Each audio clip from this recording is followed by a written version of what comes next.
Ohio! What a kawaii morning. Today on Neighborhood Game Club, I'm going to be talking to my super kawaii friend Katherine Mobley. We're going to be talking Hatsune Miku. We're going to be talking Toho. We're going to be talking Call of Duty and Grand Theft Auto on Neighborhood Game Club, where the players play and the gamers game. And that's how the cookie crumbles.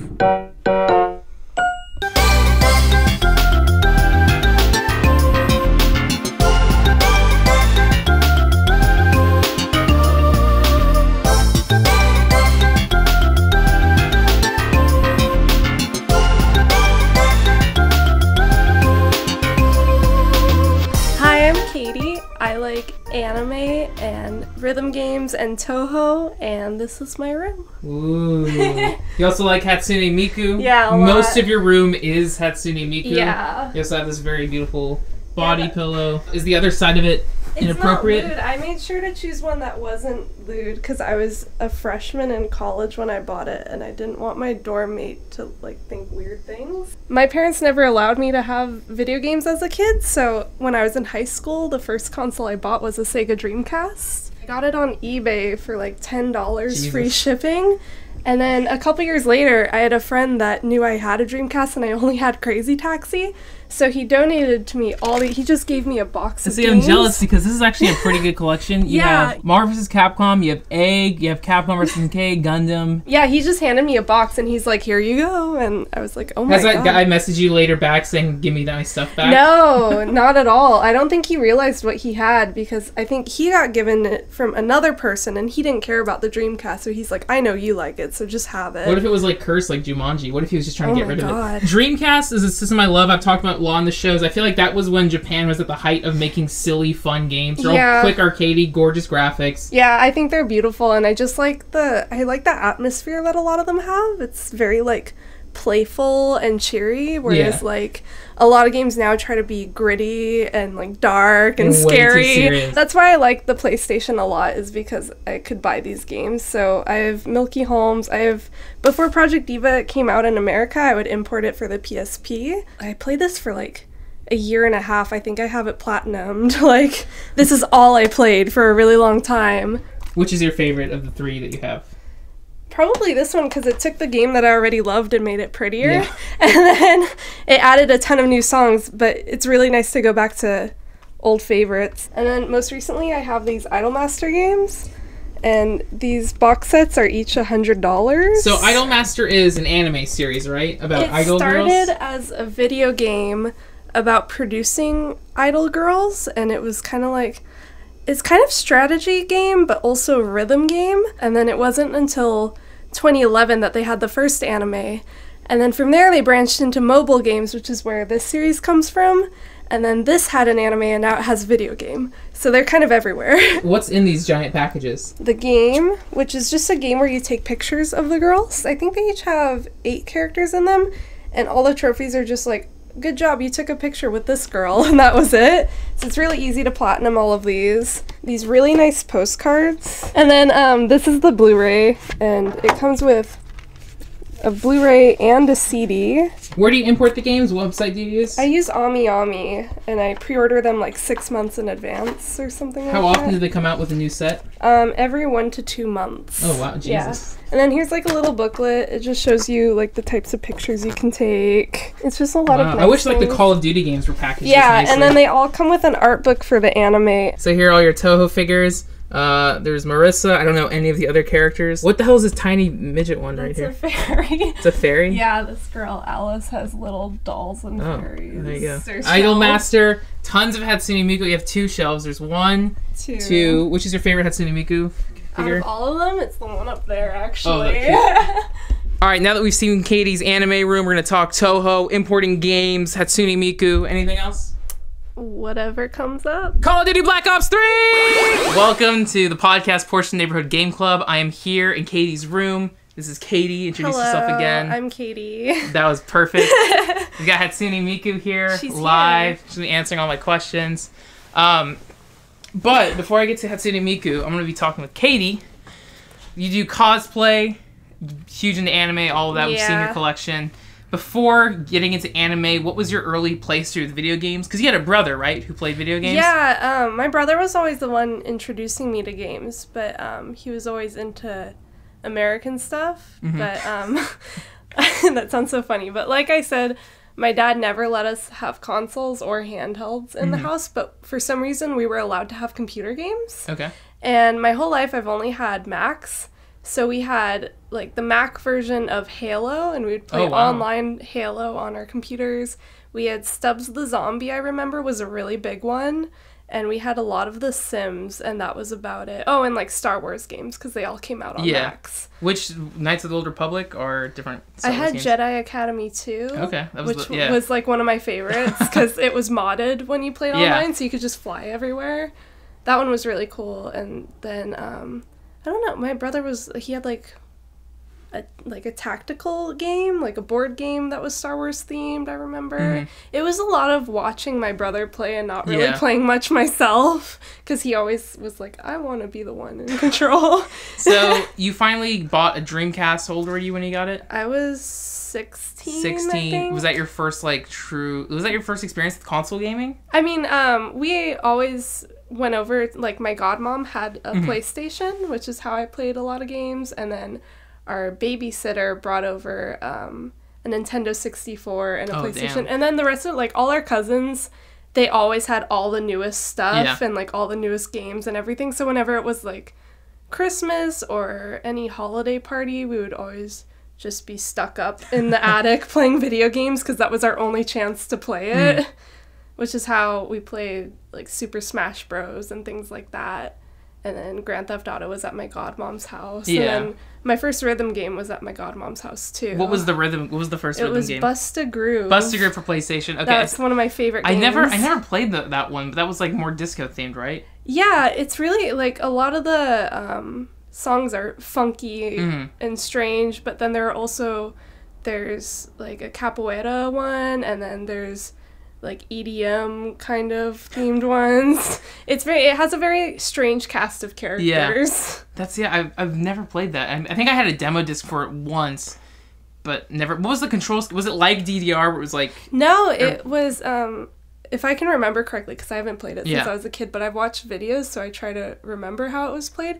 But each song is like 4 beats, and then you press X or you press triangle, so it'll have like 1 to 4 buttons that you'd press in a certain order, and then the ending button would be like X, so it'd be like X, X, triangle, X, blah, blah, blah, blah. And it flashes every time the beat goes. I'll look up gameplay. Yeah, I think that's how it goes. I could be completely lying because I haven't played it. I always got really confused because there was Busta-Groove and then there was Busta-Move. Yeah. Busta-Move is the like bubble it's the bobble, yeah. Busta-Groove, I saw an ad for it in like a magazine, but that was it. Yeah. Okay, so you talk about rhythm games. I know that's like that's your genre of video games, specifically Japanese rhythm games. Yeah. But then you're also really into Toho, which is a bullet hell series. Yeah. But what was your first like avenue? Was it Toho or Hatsune Miku? Which came first? It was definitely Hatsune Miku. Hatsune Miku? Yeah. Okay, I'll pocket that. We'll get into that later. that's but like when did you first really start getting the anime and Japanese video games? The Japanese video games came way after. It was first because when I was a kid, Sailor Moon was on TV, and that was my big introduction. But then that was the only thing for a while until middle school, and then in middle school I met friends who all read manga, and you would rent manga from the library and read it in a day, and then like turn it in and rent another one, and that's kind of where I started reading a ton more of it. And I was really into Fruits Basket and like Alice 19th, and I remember Netflix was still doing their DVD program, and they had the anime for Fruits Basket on DVD, and so I'd rent Fruits Basket from Netflix and watch it all. And then it kind of subsided in high school. Like, I just stopped caring for a while, and then I met my friend Nikki. Oh, yeah. And she kind of brought it back out of me, because she's super into anime as well, and she's also the person that got me into Toho. Yeah, I saw on Facebook you shared a memory where it was 5 years ago, 2010. Nikki was the one who was like, "Hey, Katie, you want to cosplay with me?" Yeah, and you said you.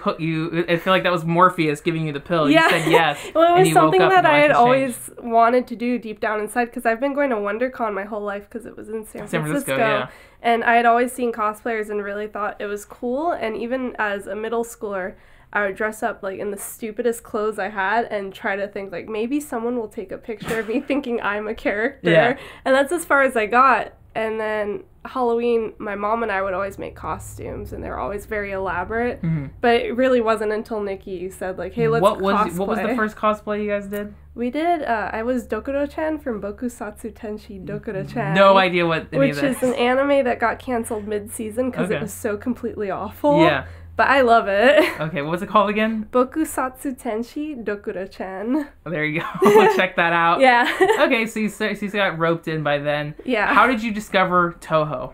It was through Nikki also. Really? So she worked. Yeah, she's been into Toho since it came out practically. Mm-hmm. That's where she made most of her internet friends when she was younger. Because she was very secluded, I guess. That's kind of a harsh word to use on her. But she did have a lot of online friends, and a lot of them were from Toho. And when she would go to Fanime every year, that's where she would meet up with the NorCal Toho crew. NorCal Toho crew. Yeah, which is now gone. Yeah. It's all gone. But I saw that she had a figure on her shelf when I visited her house. And most of the characters in Toho are girls. And I was like, he's so cute. And she's like, that's a girl. Yeah, it's all Toho was all girls, right? There's no boys. There are a couple guys. Okay. So to set it up, the reason I want to have Katie on is she was a Toho cosplay ambassador for TohoCon, whatever. And even when I first met Katie years ago, I remember she showed me Toho once on her computer. I've never heard of it. So Toho it's a bullet hell game. It's PC only. It's all created by one dude. I will let you explain what Toho is. So Toho originated, there's a thing in Japan called dojin and dojinshi, and in Japan, from what I'm told, in America, if you were to make a game based off of another game, you'd get sued, or a comic based off of a game, you'd get sued. But in Japan, apparently game creators realized that to create a better bond with their fans, they shouldn't sue their fans for creating artwork. So they encourage encourage cosplays, fan comics, and all that. Yeah. So there's doujin circles, which all make fan comics and things like that. And Zin just was like, whatever, I'll make my own entire game. And he sold it for, I think, $5 a game at Comiket.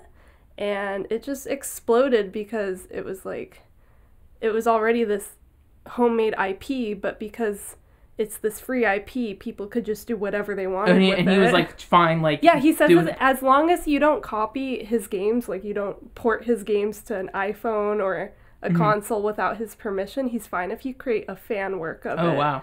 So the other thing in Toho is that the characters and the music are really good. Yeah, the only thing I knew about Toho, the music's phenomenal. The music is the big thing. Is that song Bad Apple? Is that from a Toho game? Yeah. Which Toho does that come from? I actually don't know. I'm really bad with sourcing it. I'll link the song with Bad Apple. It's a really good song. Dope. It's such a cool song. Yeah, so from that, there are Toho doujin circles, and one of the biggest one is Eosis, and they create a lot of Dempa music based off of Toho songs. It's a music group, right? Yeah. And so Eosis is it's not just one artist, it's a network? It's a collective, yeah. And then they would also have doujin artists making flash videos to put online to promote the music, and it's just kind of one thing spawns after the next. Someone makes a song, someone makes a video for the song, someone creates characters for this song, and it's all this big collaboration thing, and it's based off of this $5 game. So it was basically, it seems like the whole core philosophy behind Toho was something that was created knowing full well this is made for a fan type community. Let's make our own game, make our own community. Thing, yeah. And I think the other thing that kind of made it explode is it was so accessible. Yeah, because it could run on super cheap computers. Yeah, right? yeah. And because it's $5 and it's so easy, you can just put it online and people would torrent it. Yeah, and there's no Zin's DRM. Pretty okay with that. Yeah. He doesn't really care. Because the one thing I was looking up Toho, I'm surprised there hasn't been any anime. There's no Toho anime. There is. Yeah, my friend actually did part of it. My friend from Japan, he helped out with a Toho anime. There's like 3 of them. Is it like a full series of it, or there just episodes are OVAs? like OVAs, and then the one that my friend worked on, I think, has 3 episodes out now. But because it's created by not a studio, they come out like every year or so. Yeah, it takes them so forever. there's no like full blown. Yeah, so they're all up on YouTube. You just search like Toho anime, and they'll all come up, and there's fan subs. So like the core Toho games, whatever, they're bullet hell games where it's, I'm gonna get the story and everything completely wrong. I tried playing like 4 of them, whatever. There's like witches and fairies. Yeah, and there's shrine maidens, and there's yokai, and all sorts there's yokai, stuff. there's that. But you're flying around, and it's just like, you know, an updated version of like Gallagher or Raiden. Asteroids. Where it's just, you're at the bottom of the screen, you can fly around, and then there's just trillions upon trillions of bullets, orbs, whatever, being and shot they're all at you in patterns for each character. by like cute little like fairies that shoot at you. Again, it's all like witches and girls. Yeah, it's all very cute girls. Are you good at these games? Are you like phenomenal at these? Because I know there's easy, normal, insanity. And then there's lunatic. Lunatic. Yeah, there's easy, normal, hard, and lunatic. I played them on normal, and I kept dying on like the 5th out of 6th level. So I could do it a little bit, but like... Yeah, I'm pretty terrible at them, to be honest. That's why I wanted to ask you, because I know you love this series, but you're just okay with this, right? Yeah, it's not something I'm amazing at, which is like, I'm not afraid to say it, because like being a Toho fan, you don't have to be good at the games. You can just like the music, or you could like the art, or you could like even the games that aren't the official Toho games, which is what I like better most of the time. It's like Super Marissa Land and stuff, or Tohomon, they're just fun games. So for anyone who like watching this, I encourage you to look up like an Insanity 1cc run. Yeah. Where it's, because like you can do like the first level without dying, but then like as soon as the bosses come, it's just a barrage of bullets, and you really do have to memorize. You have to memorize their patterns and where to be for each pattern and all sorts of different things. It's crazy. And you have to like look at the whole. You can't even look at your character. You have to like look at the whole screen. Yeah, you have to look at the layout of the screen and where the bullets are going. And then sometimes bullets will pause and then shoot somewhere else. It's crazy. And you'll get overwhelmed. I'm not good at that, but it's also the same as like a Metal Slug. Yeah. Like it's a lot of that same just idea. I'm not good at that, but I'm good at Geometry Wars. I don't know if you've ever played that. No. Geometry Wars is more of a twin-stick shooter, but it's still the same philosophy of, like, there's just trillions of, like, orbs and things flying, and you have to observe the whole figure out screen. where to go. Yeah, I love Geometry Wars. Are there any other, like, bullet hell or shoot-'em-ups you're into? Like, I like the original Galaga a lot. Not really. Toho's like the only... That's like one and done. I played... In the 90s, there's this arcade series called Raiden and Raiden Fighters, which is like with same gameplay as Toho. Like, this is where it comes from probably. Where it's like, you're a jet airplane, but then you pick up power-ups, and you have these giant lasers you shoot around with homing and stuff. Like, Raiden is like the military... Air Force version. Yeah, so if you like that, give Toho a try. There's a collection on Xbox 360 where that has all the Raiden games on it, and I want to get it just so I can play it again. They were announcing that Toho might come to PS4. Yeah, is it going to be like a collection or? I don't, because they only had that one screen from what I've seen so far, and it was just like coming soon, Toho. Is it PS4. a new Toho game or is it? It might be because he makes one every year. So he's been slowing down though because he's a dad now. Oh, okay. So there's like 13, 14 official releases, right? How many official releases are there? I think they're up to 15 now. But there's also the 0.5s. Like there's 13.5, which is a fighting game. There's spin-offs. So there's main series and there's spin-offs, and then there's just fan games. Yeah. Of the fan games, I've played the Castlevania one for a little bit. Oh, Tohovania is so good. The sprite work is really cool. Yeah, it's amazing. The gameplay was frustrating. I kept dying. I didn't want to spend time on it. I played the Mega Man one, Marissamon or whatever. Yeah. That's really cool. Again, the artwork, the music is cool. What other weird ass fan games are there? I like Skyfighters a lot. And there's this other one. It's like a 3D. It's almost like that Dragon Ball game where you're in the sky fighting people. They have like a Toho version of that. But it's just button mashing. It's so easy to win. That's why I didn't, like, the sprite work looks great. I didn't download them because it's not like, I like real fight, like hardcore fighting games. Yeah, this one's just easy. Like, mash your keyboard, break it, and you'll win. So outside the fan games, what is your favorite, like, of the mainline series? I like Mountain of Faith a lot. Which number is that? I don't remember. 10? I'm really bad at this. I'm a bad Toho fan. But I just really like the character designs in that, and also just the character interactions. Yeah, because there's like story in these games. Yeah, there's dialogue like before and after fights, and you really get a feel for the characters. I was playing with it And, like, yeah, I don't know. It's just like, oh, there's something, this is disturbing the night. Yeah, the main storyline is that Marissa and Reimu, the two main characters, they'll hear something is wrong. And then for some reason, they think the only way to, figure it out is to fight everyone in their path, even if they're innocent. So the whole game is them, fucking shit up. Mm-hmm. And then they finally get to the bad guy, and usually the bad guy is just like, you could have asked, just come up to me and ask, and I would have fixed it. It's like Spec Ops: The Line. Yeah. Okay. So it's them they hear something is messed up, and they mess it up even more, and then they fix it. And so they're just awful, and they ruin everything. So that's number 10. I played 6, 7, 8, and 10. 6, I think, is cool because that's the first one that was made for, modern PC. That came out in 2003. Yeah, because there's the PC 98, yeah. And then there's the modern And, ones. I started with 6, and, pretty much all the ones after that, the graphics improved a little bit, but, the icons and UI, it's all pretty much the same. Mm-hmm. But 6 doesn't, run well on any computers. You have to, so I don't know. 6 or 8, whatever, but they're all the same. Yeah, I think the biggest one, the most mainstream one, is Embodiment of the Scarlet Devil. I think that's 6. Yeah, that one was the one that, everybody knows and loves. And the soundtracks are really cool too. Yeah. And it's funny because I was playing 6 and I was like, oh, the song's cool. I looked it up on YouTube, typed the song in, and it's 1,000 there's orchestral, techno, dubstep, you look up trillions of remixes. How I got because I got really into it through the music mostly, and so you would just look up a song and then you type arrange onto it, so you could do classical arrange or metal arrange or this arrange. And there's people doing it for every single one. Every single song has thousands of remixes to it. It's crazy.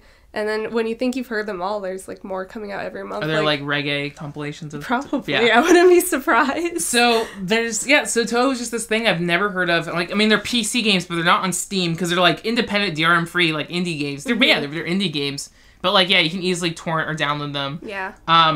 So now they have a thing, I guess they've always had this, whatever, but there's TohoCon. Yeah, Can you that's explain what that in is? America. In Japan, there's a TohoCon. It's a convention dedicated just for Toho called Rei Taisai. Mm-hmm. And that's just a convention where everything in there, all the goods, is just doujin, Toho fan work. And I've never been to it, but I've heard it's very overwhelming for Toho fans because you just spend your money on everything. And it's a nice way for artists to get their work shown, and then music groups will come and, I think, perform even. Mm-hmm. So in America, since we didn't have something like that, there was TohoCon, got created last year, was its first year. And it was kind of the same vibe, they wanted a convention specifically for Toho fans because it's kind of an eclectic breed in America. Yeah, are there a lot of Toho fans? How big is this It's fandom? really big. I've friends all over America who are Toho fans. Most I feel most anime fans who are in their 20s have some sort of Toho exposure. It was so big when we were all in middle school and high school that it's kind of hard to avoid it. Yeah, I've known the music just through a huge... it's just kind of embedded everywhere because there are Toho memes that have traveled and somewhere. And so do a lot of the Toho songs, do those show up in rhythm games pop-up music? Yes, all the time, yeah. Because we were playing Music Gun Gun at round 1. And there's Bad Apple. Yeah, it has Bad Apple, and then Chirno's Perfect Math Class, and Marissa Stole the Precious Thing, and all sorts of things. And it's also really, really big in Beatmania. Mm-hmm. There's so much Toho in there. It's crazy because there's new music out all the time, and because Beatmania is constantly updating, it's all those new doujin songs. So it's really popular for rhythm games now. Are there any okay, so I know there's Toho and Fana. Are there any ripoffs, or have any mega, or have any corporate game studios tried making their own Tohos? Not because on Xbox Live Arcade, I downloaded this game called Trouble Witches Neo, which is basically a side. It's witches and bullet hell. I know there's other companies making. I think if there are any, they haven't really gotten any commercial success. Exactly, so. But because bullet hell is a genre, and there are anime bullet hell games. Konami's produced a bunch, but they're all just trying to copy the success. They're kind of flops compared to Toho. Yeah, but you don't. So I've never tried any of them or heard of any of them. I think Trouble Witches Neo, which I bought because it was on sale for a few bucks, but I played it once and it was I was oh, this isn't Toho. Whatever. No, I don't know. It was just alright, whatever. Yeah, so TohoCon was kind of America's try at Rei Taisai, but because it's so small in America, they kind of started encouraging all other anime. They're this is just an anime convention. but with more of a focus towards Toho. Like, all the guests are Toho-oriented for the most part. Does Zun, or what's his name? Zun, the only American convention he's ever been to has been Anime Week in Atlanta. Okay. And he had a really good time. Yeah. Like, he said he's like, I love my American fans.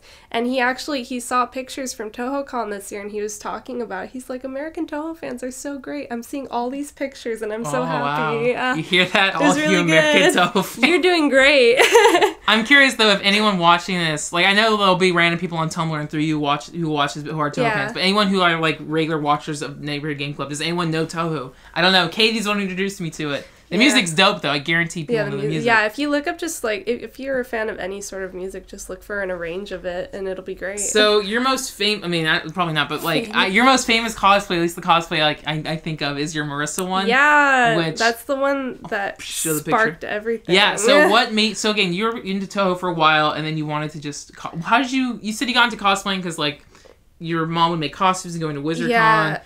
What was, like, the first year that you made, like, a legit big cosplay for an anime convention? How did that all start? It was in 2011, and it was when Nikki and I made that Dokuro-chan costume for Fanime.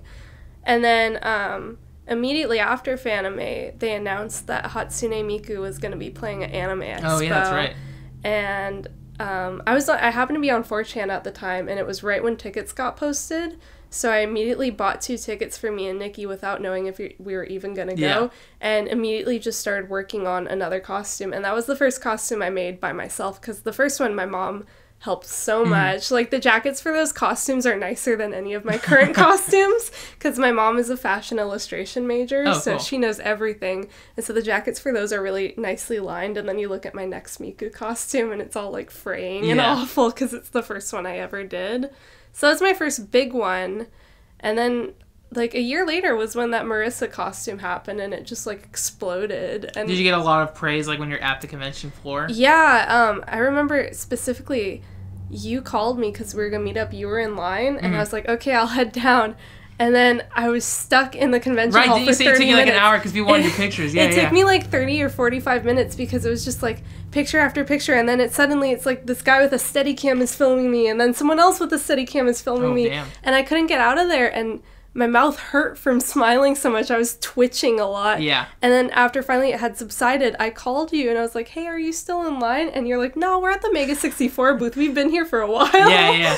And I was like, oh man, I didn't realize how much time had passed. If you were better at Toho, you would have been able to dodge all the cameramen. That would have been cool. They should make a Toho fan game where you play as a Toho cosplayer and you have to dodge all the flashing bulbs and photographers. That'd be funny. Are there any Toho first-person shooters? There probably is. I wouldn't be surprised. I want them to get more experimental with the fan games. So we've been going to, like, that's why I met you, is through Comic-Con, like, 07 or something, 08. Yeah. So we've been going to conventions a long time. I'm at the point now where I'm burnt out on conventions. Yeah. I will still go, like, PAX East I'll go to. I don't know if I'm going to go next year.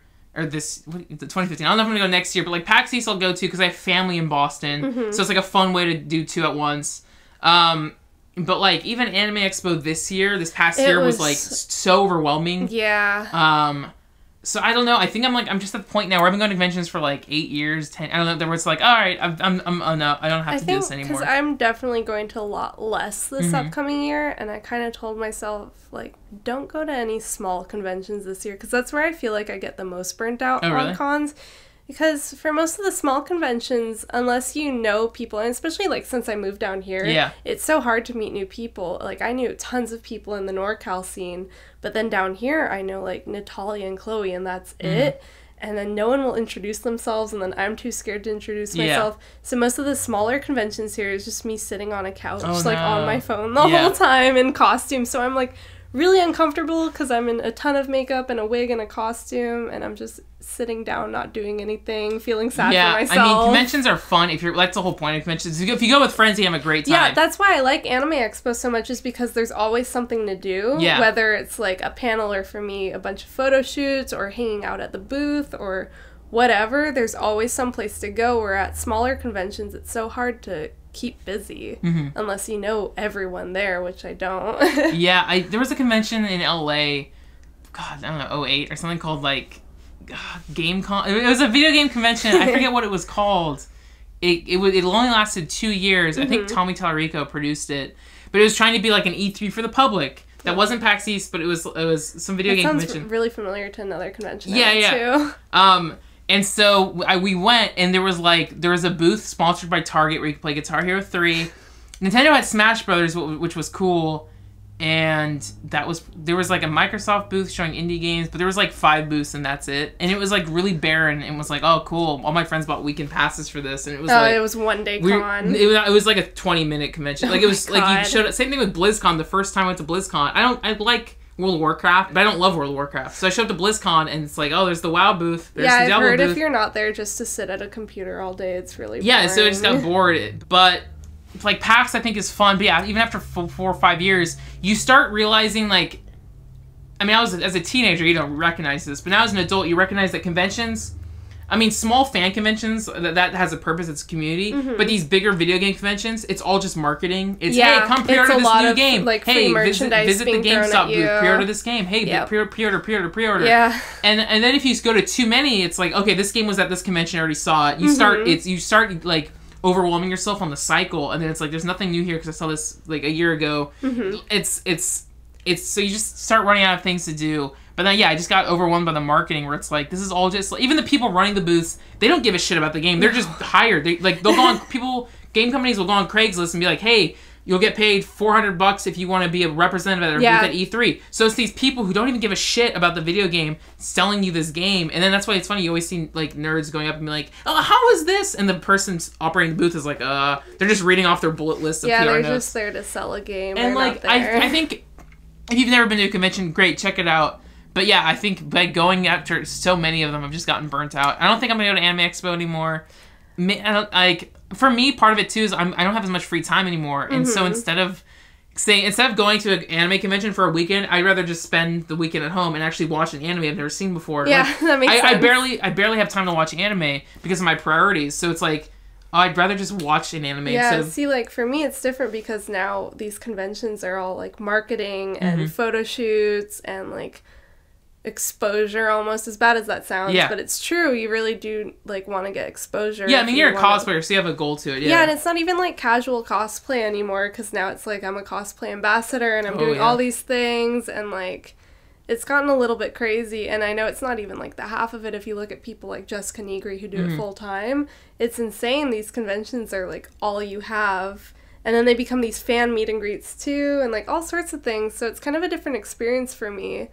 But, like, AX is my one big one, so, like, the booths that are really big there are nice to see, whereas Fanime, which is really, really big in size, but they don't really have any sort of corporate marketing. Yeah, like, I remember I went to, there was one year when Anime Boston was the same year as PAX East, and it was just merch tables, and it was like, oh, it was cool for, like, 30 minutes, and then it's like, by the time you're even a third through it, you're just seeing the same merch over and over, and it's like, well, there's nothing else to do. Yeah, Fanime really likes to focus on having a artist alley space that's bigger than their dealer's hall. So it's nice if you like to buy independent works from people. And now kind of hearing about like the doujin scene, I now understand the whole point of artist alley. Yeah. I feel like that's greatly tied to doujin. I mean, I know that there's artist alleys at Comic-Con and stuff, but like I get that now where that's kind of encouraged. So that makes a lot more sense now. Because, I would always wonder, like, how can they just sell, like, Madoka fan art? Like, is that weird? It's that fan company bond that they're trying to do. But they're like, but if someone's selling Madoka,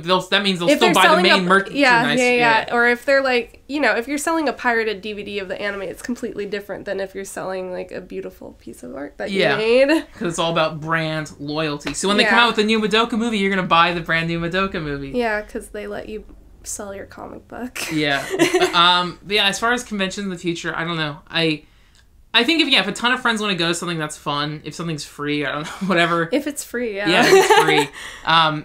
But like I kind of enjoy the idea of smaller conventions because I hate parking and traffic. So like downtown LA for E3 or Anime Expo, I don't want to do it anymore. Like I got to go to E3 one year and it was awesome, but it sucked because it was like during the work day. And, like, you have to deal with just downtown LA traffic. Like, it sucks.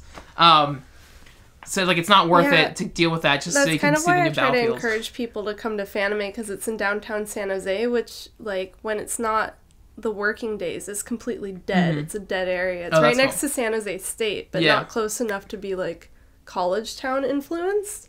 And because it's so close to there, too, there's so many good, cheap restaurants, like hole-in-the-wall restaurants. So you don't have to be forced to, like, eat at Denny's every day or something like that. Or anime nachos at the convention. Yeah, anime nachos. You don't have to eat those. But also Fanime, like I said, they don't really have the big corporate booths that Anime Expo has. I don't know why. Like, maybe they have some sort of deal to not let it come in. Like, maybe it's, like, NorCal, San Francisco vibes. Like, no corporate people. But it's nice because... I mean, you can go to Dealer's Hall and you can buy figures and you'll see the same figures a million times over, but they really try to focus on their Artist Alley, and the Artist Alley is actually always nicer than the Dealer's Hall. They expanded the convention center, and so now the Artist Alley is in the new part of the convention center, and Dealer's Hall is in the really old part of the convention center, so they really try to treat the fans well at that convention. Yeah. The only thing is that they don't really get any good guests. So if you're not shopping or, like, drinking with friends, that's the other thing. It's a 24-hour convention. Yeah. So you can be drunk at 3 a.m. and then go to the game room. Yeah, that's the one cool thing with some conventions is, like, I like that Anime Expo will have an arcade. Like, they'll just wheel out all these old-ass arcade machines. But they close at midnight. But, yeah, then there's conventions like Screw Attack or even, like what Fanime, where it's, like, 24 hours. See, so that sounds great. That's a big part of it, like, of Fanime in particular, is, like, the drinking culture behind it. So you just go to a friend's, like, room, you get wasted, and then you stumble to the game hall and, like, place, like, Para Paradise for 5 hours. Yeah. So outside of conventions, Toho, there's also Hatsune Miku, which I know you're a huge worshiper of its cult, her cult. Who is the main designer behind Hatsune Miku? Is it one guy who created the technology? No, it's Krypton Future Media and also, what is that piano company? I can't even remember. But she was created by a bunch of instrument creators, because she's technically an instrument. And so they wanted to make her like that. But then because it's Japan, mascots are so important there. So she's the mascot for that voice program. Oh, okay. But there is, like, a real woman behind the voice. Like, there's a woman... Did they record all the syllables Yeah, so it's like, like, all sorts of things, and then that gets translated into her being basically a human keyboard, but with, like, Japanese character sounds. Yeah. So the video games, there's the Project Diva series? Yeah, Project Diva. So you played the first one on PSP for, like, a year and a half, and then you got the sequels that came out with PS3 and Vita. My, like, main rhythm series, like I said, I talked about this on Garrett. I like Dance Maniacs one, the Bimani game. That's fun, but I really like Guitar Hero and Rock Band, whatever. Like, the guitar ones, I'm great at. I'm terrible. The Hatsune Miku ones, I'm just okay at. But you're, like, excellent at these, right? Yeah, I think just, like, the way it works just clicks in my head. Because even for things like pop and music, for some reason, I can't get it to work. Like, my brain and that game just doesn't work out together. Whereas Nikki's great at it, and I watch her play. It's like, how do you do this? But I think it's because, I feel like it's because I'm very focused on, like, when the beats are, but then not only that, but the beat of each word, so how many syllables are and thing, which is really important in that game, because most of it is focused on her voice, because her voice is the instrument, technically. So whenever she says a syllable, that's when you tap it out. Yeah. And that just makes sense in my head, and for some people I think it's harder because voices are just kind of like a voice. It gets buried by it. One thing too that's different with like most rhythm games is you see all the notes up top and you can like kind of space out ahead. This one's everywhere. Yeah. So whereas Rock Band, whatever, it's like you just look at the notes fall and you can get it. Whereas Hatsune Miku, they are coming from all over the place, and it's like a little bit overwhelming. And they like spin around sometimes. Yeah, so maybe your brain can recognize that better. Yeah, and then there's also the video playing in the background behind it too. Yeah. And a lot of people get distracted by the pretty video in the background. I hear a lot of people saying like, oh, I couldn't like see the notes because I was distracted by what was going on in the background. Where a lot of the times, I'll play a level like hundreds of times. And then I'll watch it on YouTube without the notes, and I'll be like, that's what happens? Like, I never watch the video. Oh, you don't actually watch the music video? Yeah, like, I'm paying attention to the notes so much that I always forget to watch what's happening. On like, the Vita version, they have, like, a mode where you can just watch the music video. Yeah, this is the video mode or whatever. Yeah. And you can actually get an achievement for if you watch every single music video. Are there any other, like, specific Japanese rhythm games you like? Because I know there's... What the hell is this thing? I never got into it. Love Live on the iPhone? Yeah. That was, like, a phenomenon. I am not into that. So there's... I know there's Idolmaster, and then there's Love Live. Yeah, Those are Love different Live, things, right? Yeah, it came after, like, way out. Because Idolmaster's on its 10th anniversary. It's been out for 10 years. So then what's Love Live? Because that was something on my Facebook, Twitter. So many of my, like, anime friends were, like, obsessed with it last summer. Yeah, it got really big really fast. It's just, like, a freeware iPhone game anime? Yeah, it started... I think it started also as a fan project on Nico Nico Doga. Like, they got all these voice actresses to make an idol group together, and they designed characters around those voices, or the voices came for the characters. And so on Nico Nico, there were just these music videos of these anime girls singing. It was like a virtual idol group, and those got some attention. And then in 2012 or 2013, the first season of the anime came out, and no one really paid attention to it. Like, I remember watching it and really liking it, but not having anyone to talk to about it. And it wasn't until the second season came out that people started noticing it and going back and watching it. And then after the second season, they came out with School Idol Festival, which is the mobile phone game. And it's a mixture of a traditional, like, phone card game, like a collecting card game, like stat building game. But then you also perform live events, and that's where the rhythm game comes in. But the only way, even if you got perfect combos on the song, if you don't have the right cards, you can't get a perfect score. Oh, that's bullshit. So, yeah, that's what I don't like about it. It's because, like, I'm all about, like, oh, full combo, I should win. But then I'll still be at C rank. I'm like, what the fuck? Like, what happened? And it's because you have to get those nice, like, SRs and URs. Yeah, I never played it because anytime I wanted to try it out, it would take, like, an hour to download. Yeah, because there are so many updates now. I think if you have to, like, wait forever for it. Yeah, so I got impatient, so I never tried it out. And now, like, no one's even playing it. And then there's the Idolmaster games, which you kind of explained. So there's, like, photography, but there's also... Is there also rhythm stuff? Yeah, it started also as kind of a stat building game, but it's strange. It's like a combination of all sorts of games, because there's a rhythm aspect when you perform the songs or when you train them in dancing or singing. And then there's also, like, a dating game aspect where you as the producer can, like, piss off the idols or make them love you more, like, because they'll give you, like, so they'll ask a question, and they give you option A, B, and C, and you can choose whatever answer you want. Oh, so it's like Mass Effect. Yeah, you can be the evil producer. Yeah. And then, there's also stat building, which is training your idols and getting them to be better and better, and that's kind of where the core game is. And then there was an anime, and then there are 3 different subversions of Idolmaster, which are Cinderella Girls, Million Live, and then Side M. And all 3 of those are phone card games, and they're specifically card games, like no Love Live stuff happening. And then Cinderella Girls has something like 200 girls in it. Like, the original cast is... Is each one of the 200, like, Cinderella Girls, like, is there figures and merchandise for every No, single... not yet. There's, like, a core group of girls that are... Because they have ranking polls, I think, every year or something. And, like, those main girls that win get all the stuff. Yeah. And not, like... Oh, okay. There's this girl named... there's this girl that I hate because she's, like, the most generic-looking girl ever. No, this is, like, a fake girl. It's not a real girl, right? No, she's a real part of it. Her name is Kathy Graham. Kathy Graham, and there's a character based on her? I hate her. Yeah, well, oh, no, they're not based on real characters. Sorry, I misunderstood you. So this is not a real human being. No, they're all anime girls. Okay, so this is an anime girl you hate. Yeah, but I hate Kathy Griffin. Kathy Graham. Wait, isn't Kathy Griffin the comedian?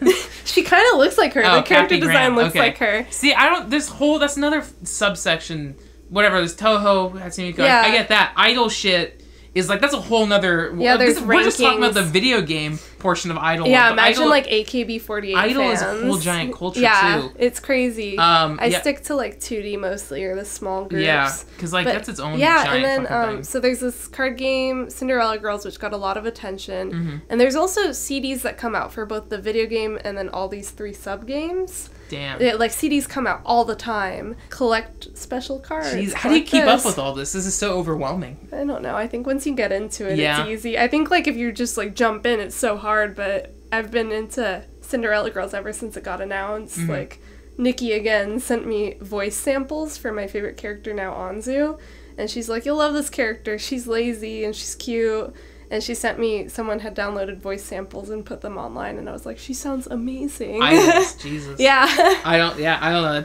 It's a whole nother genre. But we've got it on record from an expert, so now anyone can, if anyone has to write a research paper, they can rewind this clip. Yeah. I'm here for you. Rewind. I wish you could rewind YouTube. You like physically rewinding videos. They have YouTube Rewind. Yeah. Is that? Oh, that's the thing at the end of the year, right? Yeah. Jeez. Maybe that's it. Ice Bucket Challenge, Gangnam Style, and more. So you import a lot of games. What's the website you use? I use AmiAmi. AmiAmi. And then there's Play Asia also. Yeah, there's also, I think it's like 1983.co or and something then like Amazon that. or eBay. You can use that too. Yeah, I used eBay a lot. I haven't imported too many games. I have a Vita, and I bought.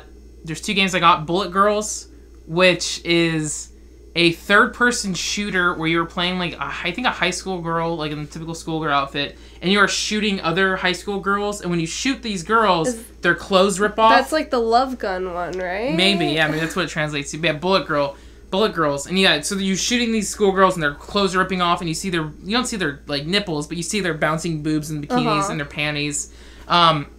And then you can capture them and you can interrogate them to find out where more of the troops are. And it's like a tickle mini game where you're touching your Vita screen and like juggling their boobs. And it's just absurd.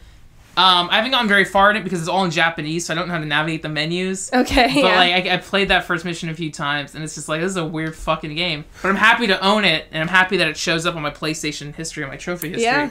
Bullet Girls, that's dope. I also imported the Madoka game. I haven't played it yet, but there's a Madoka game for the Vita. I remember wanting to import that, and then I just never did. A lot of it, it's like half visual novel. There's a lot of text, but then there's like witch battles. There's also, there was a strange, like when that came out too, another game, Black Rock Shooter, it got a PSP game, and for some reason, a company in America decided to fully translate it and just like, with no announcement, put it out in America for DLC on a Vita, I think. And it was really... I remember a lot of people really wanting this Black Rock Shooter game, and then when it finally got ported to America, no one cared. Yeah. And I remember speculating a lot, like, maybe this is how they're gonna test the waters with these sorts of games. And then because that game failed, like, not another one has come out. Yeah, so I think that was the plan. Man, I want them to do a PS4 remaster of Bullet Girls so I can understand it. English remake. But, like, there's still companies like Xseed, Atlas, and Nisa, whatever, that do import these games. But those are the only, like, 3 companies that are doing it. Yeah, there's not too many. There's no way to keep up with it. Nice doesn't... I mean, Nikki is a huge Disgaea fan. Yeah. And so she loves Nice a lot, but apparently they just mess up a lot on their advertising or how they portray games. Well, a big thing that's happening, especially like Funimation does this more than anybody, is like when they import anime or whatever and translate it, they'll force like American bullshit internet meme stuff into it. And this guy, people are doing that a lot now. But like, well, what is the Funimation? There's some controversy over like prison schoolgirls, whatever that show is, where they inserted a Gamergate joke. Did they? Yeah, like in one of the first episodes, like a few months ago, a month ago, they put a Gamergate joke in it, which one is already outdated, and 2, it's like for anyone watching that in the future, that's gonna be so outdated and like lame and just like why they're gonna have to look up what that means. Yeah, and like and it's so bad. And also, who the person like doing the translation is like, I don't know, probably in their 30s and was like, oh, this is a thing. Well, there's all sorts of weird things going on, too. Like, I don't know who did the JoJo's Bizarre Adventure release, but have you looked at the menu design of that? It's like the iDVD maker, like on a Mac. It's like a still image and then a green background and then episode 1, episode 2, episode 3. It's so ugly. Yeah, that's the one thing, like with your Cinderella Girl PS3 thing, the packaging is so gorgeous, and that's when it sucks when like a lot of things are translated and brought over here is like there's just so quickly dumped out with little attention.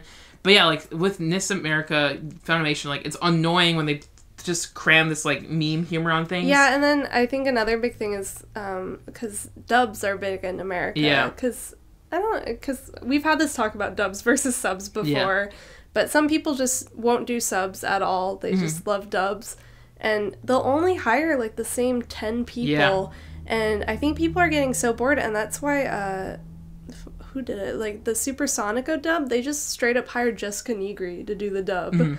And she's Supersonico, and it was, like, out of nowhere. It's like, I mean, that's good promotion. Jessica Nigri fans will buy it, but that's not really what Sonico is about. Like, she wasn't really the best choice. I think that's why sites like Crunchyroll and like Daisuke are really good, because I'm happy like that Crunchyroll does, like, what's it called, simulcasting, where I think that's great. I mean, they're definitely I mean, it's like a split market. There's like people who are kids, or even there's adult, there's not that many adults, but there's people who are kids who don't give a shit, they'll watch it dubbed, whatever. But then there's like, they're like, whatever, true nerds who are like, oh, I want my shit to be legit, and then there's places to go to. Yeah, it's nice that there's a place where you can support the industry.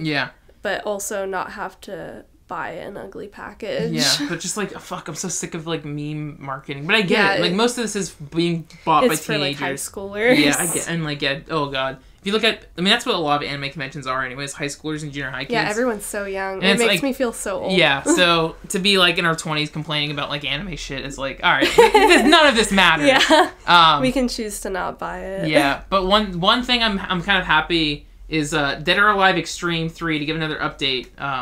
So they announced, when Dead or Alive 3 Extreme Beach Volleyball for PS4 was announced, Koei, Tecmo, whatever the fuck the company is, they said, if we're going to bring this to the West, we're probably going to have to censor it, because it's so hyper-sexualized and ridiculous. They said we'll have to censor it.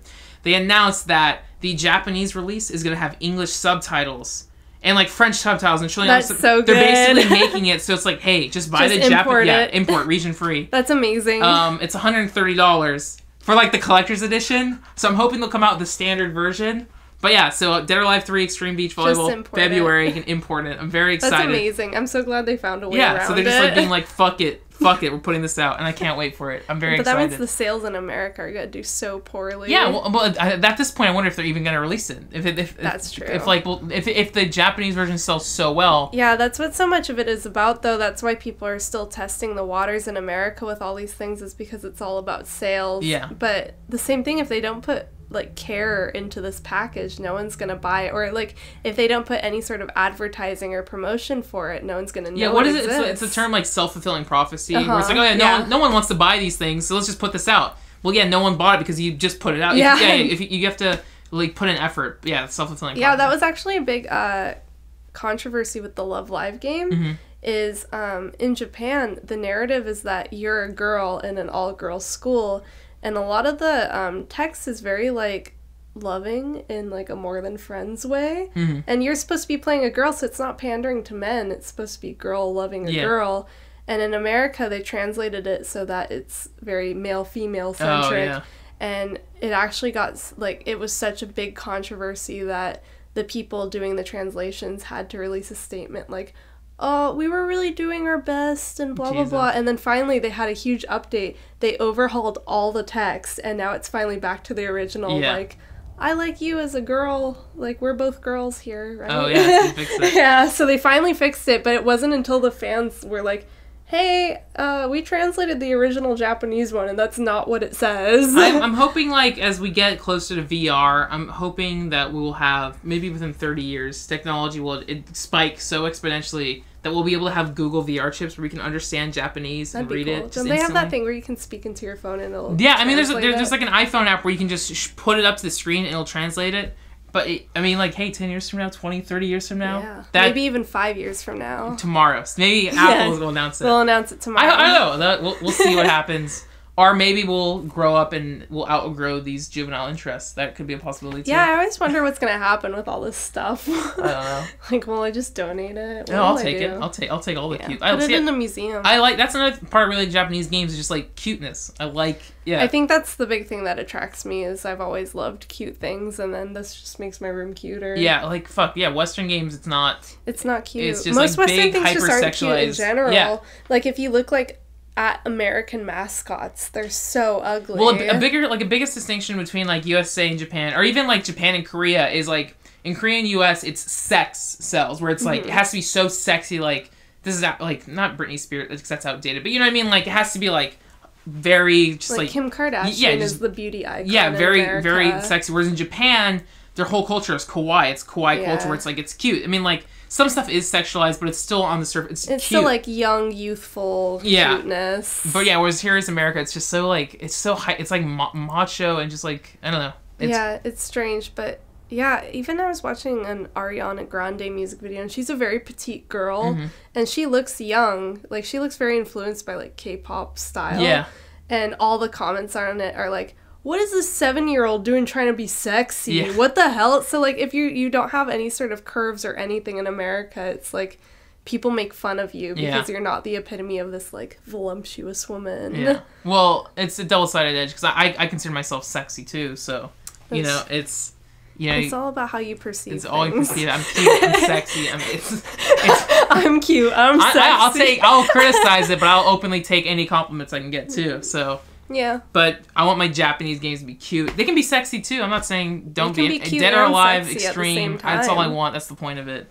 But one other thing to dig deep into before we get to emails, I want to talk about this term. I want to dispel it. I really hate seeing the term like anime trash. This isn't directly related to video games, but like. It's while we're talking about in this area anyways. Yeah, a lot of that, like, hardcore weeaboo. You just, like, I mean, the terms like weeaboo, like otaku is a genuine term, whatever, but, like, yeah, weeb trash, it's so overused, and, like, I hate how liking anime is so downplayed of, like, oh, I'm a sick fuck, I like anime trash. Like, yeah. It's annoying. Like, I'm an adult, I like anime. That's not, my personality is not defined by it, but, like, you see so many people who, like, there's even, like, I like Omocap, but they have, like, the weeaboo motherfucker stuff. It's like, stop, I hate when people, like, define or label themselves as that. I think that was, like, the big spawn of it, too. I don't remember seeing it until I saw that jacket, and then everybody started calling themselves, like, weeaboo trash. Yeah, and it's like you can like anime and be cool. Stop saying you're a loser. Stop saying you're a loser if you like it. Yeah, or, like, you can like anime and have other interests, yeah, like, too. My friend Heather, who was on the show, like,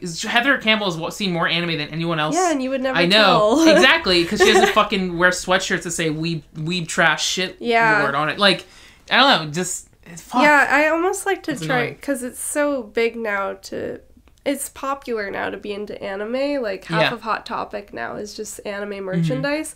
That I almost like to hide it now and keep it as, like, a surprise. Yeah, like, if someone walks in your room, it's like, Jesus, hey, surprise. Yeah, or, like, people who know me strictly from conventions, they think that I'm not into anything else. Yeah. Whereas, like, I have so many interests that it's, like, all people try to talk to me is about anime, and I get so bored with them. Yeah, I think a big part of it is, like, the main market, even if you're talking video games, anime, it's like teenagers. Those are the ones whose parents are buying them whatever. Yeah. And teenagers are so eager to identify themselves with something, to attach a label. I'm a gamer. Fuck yeah. That 14-year-old is just going to play Call of Duty Halo. I'm a gamer. Oh, I like anime. I'm just going to do anime. But then as you become an adult, then you start being like, oh, I can like this. I can like this. You know, like, you don't have to be single-minded. You can have a broad variety of stuff. So, like, I mean, it all ties to marketing.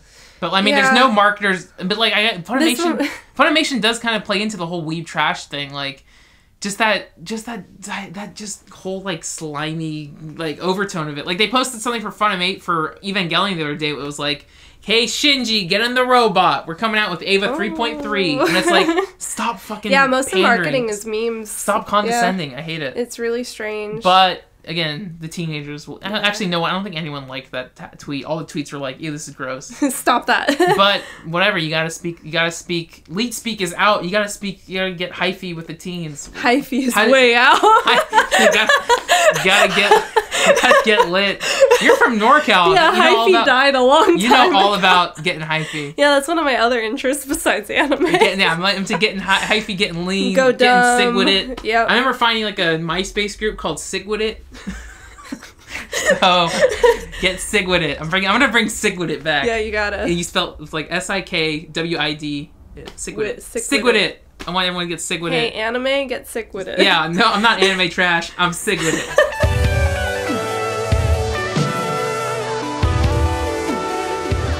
Alright, we're gonna take some emails with Matthew Bruce. Spoiler alert, he is roommates with Katie. This is the second time we've been in this house for the show. Shit. Bruce, what have you been playing recently? Since the last 3 months or whatever since we started. Well, I got Metal Gear and all that. I replayed Sleeping Dogs.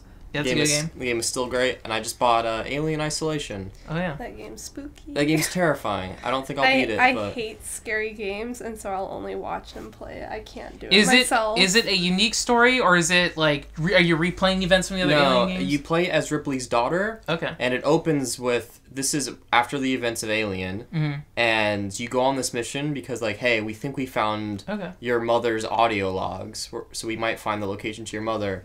So you go to this abandoned space station thinking they have your mother's audio log, and of course, there's an alien on the space station. Oh, no. It's like a very similar plot to Dead Space. Is it good? You like it? I played like 2 hours of it. It's so tense. But here's the thing. Everyone says it takes a minimum of like 18 to 20 hours to beat it. And that's why I got really bad reviews. It's like, well, this is not fun for this long. So for maybe 8 hours, it's going to be fun. But I can see it after like 15 getting too intense. Like, it's hard to play for long stretches because you're just crouching, walking through this abandoned space station. And the music is just like... Because like you're not supposed to fight the aliens so much. You're supposed to mainly run. You can't fight the aliens. You can like throw fire bombs or something. Yeah, you can distract it. You can throw fire at running. It. There's also androids in it, and the game gives you a gun, but you can't kill the androids either. Like it takes takes forever. Because I dumped all of my ammo into one of them and it didn't die. So you really can't fight anything in that game besides other humans. What difficulty are you playing on? I'm playing on normal. The game recommends hard, but even normal seems kind of tough. Maybe on easy you can kill the alien there's, in one there's shot. There's also very easy. So. I'm playing it that way. On that, that way. Make it a 20-minute game. Just go right through. That'd be great. There's no alien in that version. Objective.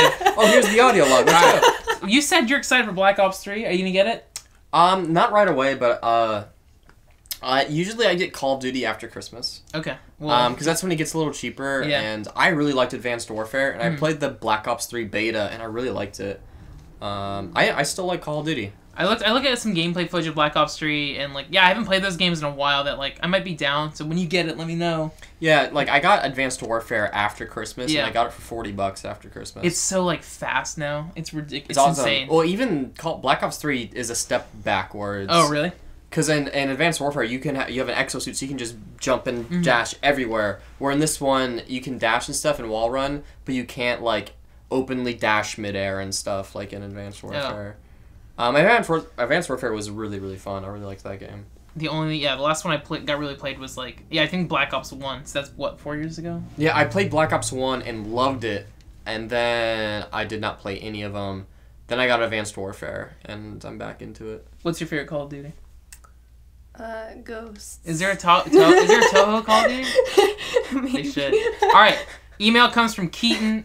He said there's been a lot of 8-bit, 16-bit games getting remastered, such as DuckTales and Turtles in Time.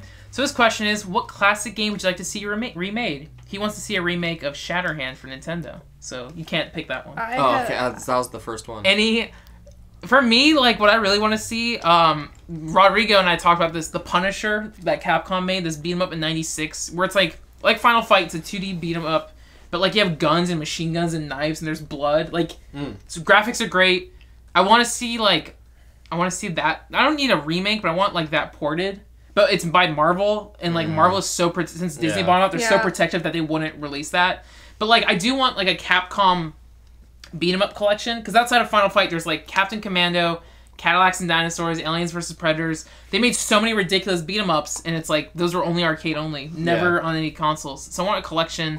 I think what Rare Replay did was really cool. It's awesome. It's presented so nicely. I want like, I don't need any specific game, but I want, now that like these games are sitting around 20, 30 years with no one touching them, I want more companies to start releasing like retro collections. Yeah. Like they did the Sega Genesis collection last generation. Like I want more shit like that. Yeah, because like they could release those on digital console, but like, if they just release fucking RC Pro-Ham or Jetpack on digital console, it's like I wouldn't buy it. Yeah. But because it's in Rare Replay, it's like I can pop in here and check it out for like 2 minutes and then never play it again. Yeah, I think even like what is it? The Mega like I like that Capcom is really starting to just shoot these out. Yeah. I think that's I want just more, because now that you have them on a digital platform, it's so easy just to get a small team and be like, hey, just touch this up in HD and like shoot it out. Even like just make menus presentable. So I want more of that shit. Yeah, I do like Bust a Groove on PSN. There you go, Bust a Groove, even Bust a Move. Bring that. Like again, there's so many great arcade games in the '90s. That's why the Dreamcast is one of my favorite systems. It's all good arcade games.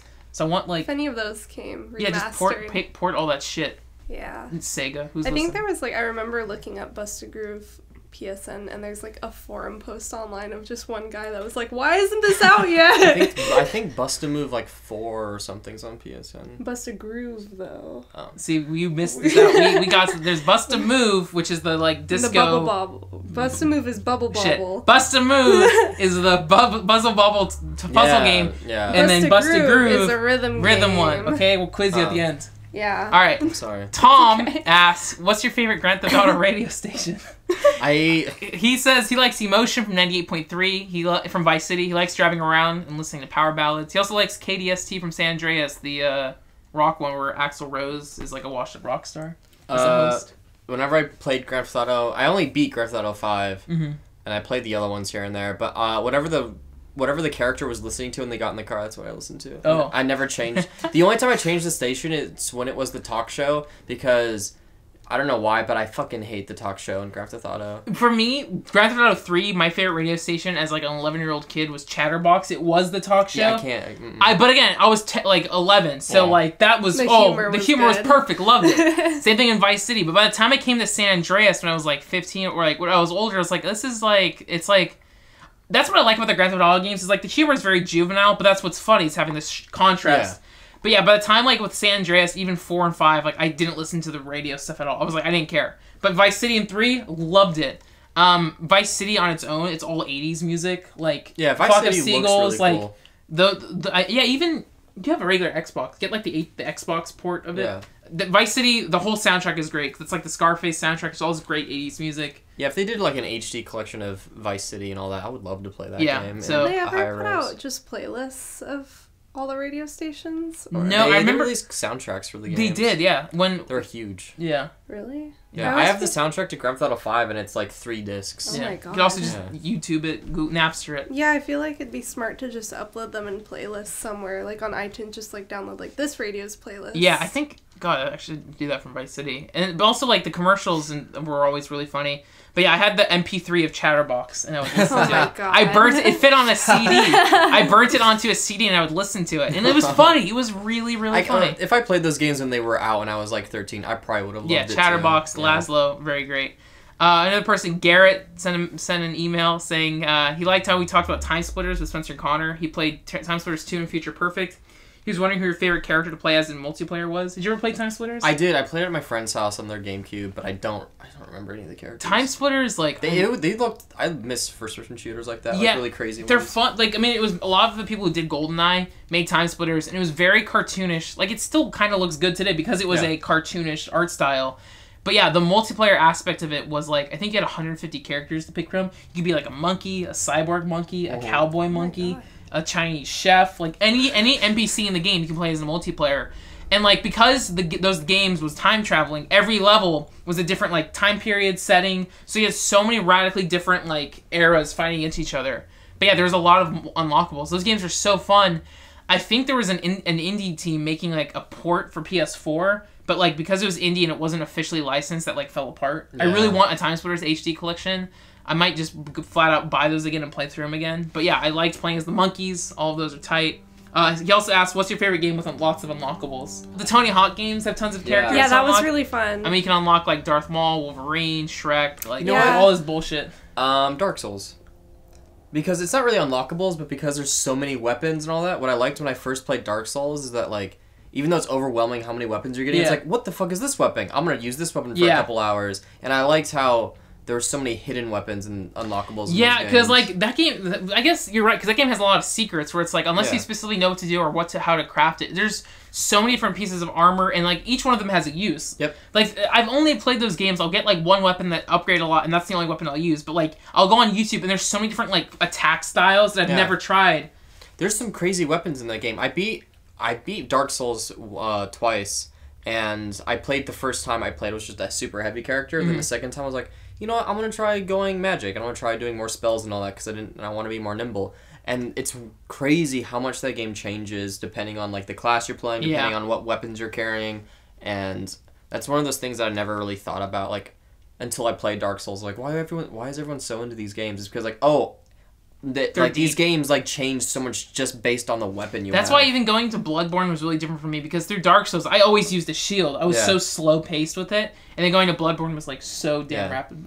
Although my complaint with Bloodborne as it's gone on is that there's one way to play Bloodborne, really, if you think about it. There's not a lot of variation with Bloodborne. No, playstyle just be fast and aggressive. Yeah. Although the DLC comes out like 2 weeks or something? Yeah, I'm not gonna get it. Yeah, I don't know.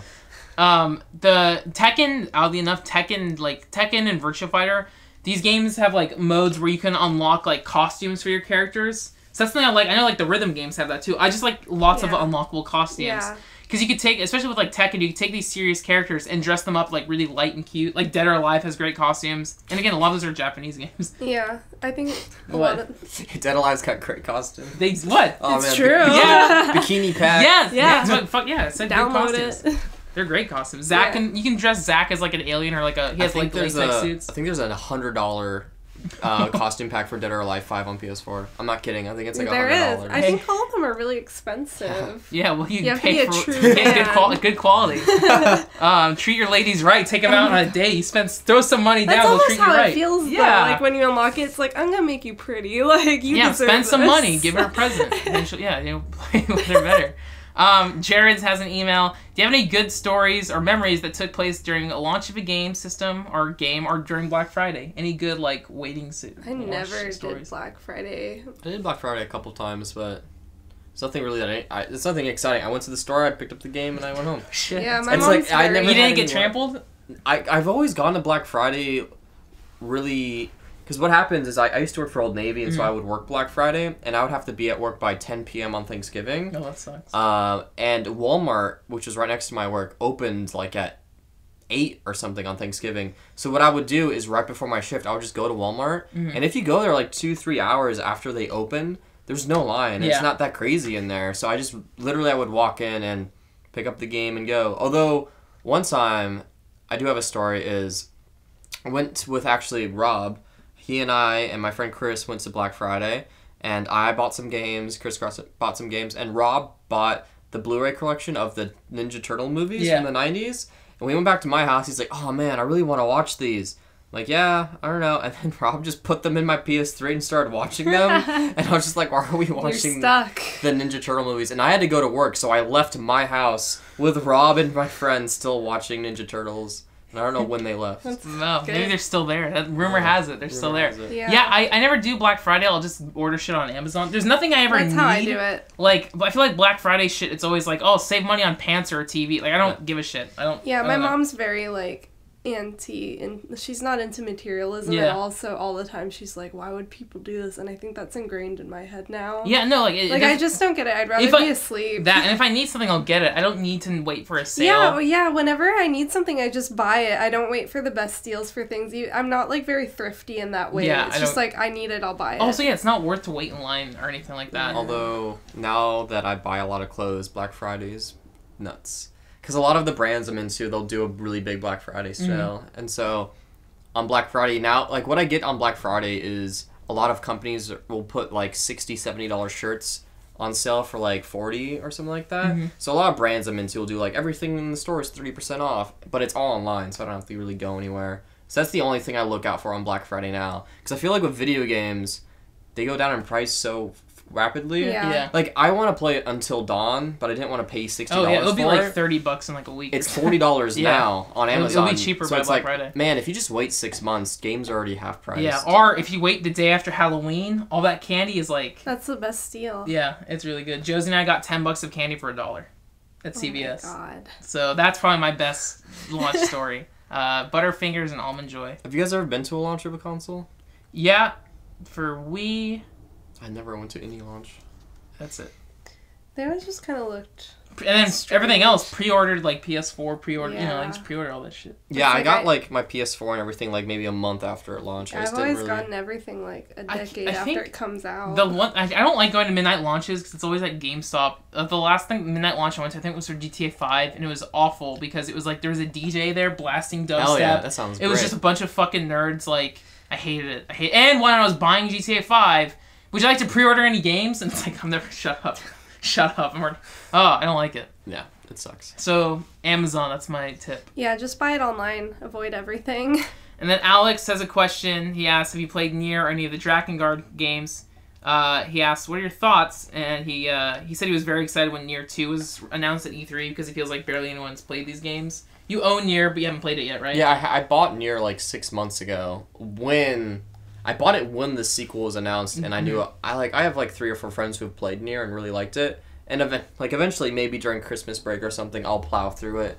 Yeah, I'm really interested in playing it. Yeah, I got Nier. I don't know. I bought it like a year ago. I played Drakengard 3 first. I thought that game was like kind of crappy.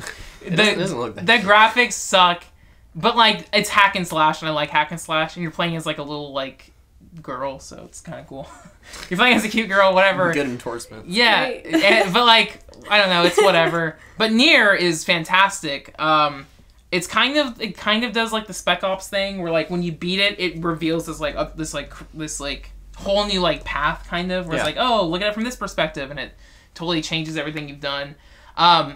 Nier is really cool because like you beat the game, and then this like twist happens, and then they encourage you to play like re-beat the ending of the game. So it throws on like a new game plus that's like 6 hours. But then as you're playing through those 6 hours, it's from a different character's perspective, and it is like so engrossing and incredible. That's interesting. It reminds me a lot of Blade Runner. The Japanese title is Nier Replicant, and so it's like it's so weird that this like old fashioned like fantasy RPG is like Blade Runner the game kind of. It sounds weird, but unless you've played it, you've known it. But yeah, I recommend Nier. Play it on easy, because it's just play through it quick. Otherwise, it's like a 30-hour game. Do it with fetch quests. Oh yeah, that's what I did with Spec Ops. It's like Spec Ops has a great story. Well, not like it's got some plot holes, but it's a story worth seeing. Yeah. But the gunplay in that game is just not that fun. Mm-hmm. So it's like I'll just throw it on easy. That way I can plow through and just see the story. Yeah. Disneyland fireworks are starting. They live in Anaheim. Da, da, da. That's our sign that we. That's our sign that we gotta go. But yeah. Nier is a good game. What else did we learn? Bruce, what did you learn from the 10 minutes that you were here? You had to speak loud for the fireworks. Have you learned the difference between bust a move and bust a groove? Yeah, okay, what's bust a move? Okay, bust a move is the puzzle bobble, like... Okay, what's bust a groove? Bust a groove is the rhythm, like... Okay, who is the creator of Toho? Toho, Katie. I made it. Okay, great. Me. So... And we're sick with it. Get sick with it. Toho, I would recommend 6 if you can get it to run on your computer, because it's kind of glitchy. You like number 10 the best? Yeah. Bullet hole games. Or download the Dojin games. Download anything. Yeah, I don't know. Have you played any Toho? I wouldn't recommend Toho. Have you played it? I wouldn't recommend it. He hasn't said if he's played it or not. He's a fibber. There you go. Nier, good. That's all I can say. It's a good ass game. Hatsune Miki's cute. She's good. Yeah. Project F Diva 2nd on Vita. Get that. Yeah. It's been a good episode. Get sick with it. Oh yeah, she has a cosplay Facebook That's group. not what I meant, but okay. Like Cloverclub Cloverclub cosplay. Costco card member. Costco card club. Costco card cosplay. Cloverclub cosplay on Facebook. You will see pictures of Toho. There's just a lot of pictures. Send in more emails. I'll get to them later. I'm gonna have a busy month. I don't know when the next episode will be. But send in emails or just tweet at me, Frank Howley. I get people who message me saying, "Hey, I like your show," and they don't fucking follow me. What? Whoa. What a fucking poser. Yeah, they don't know how obsessive I am that I do check every single person to see if they Do you like look up You their know what names?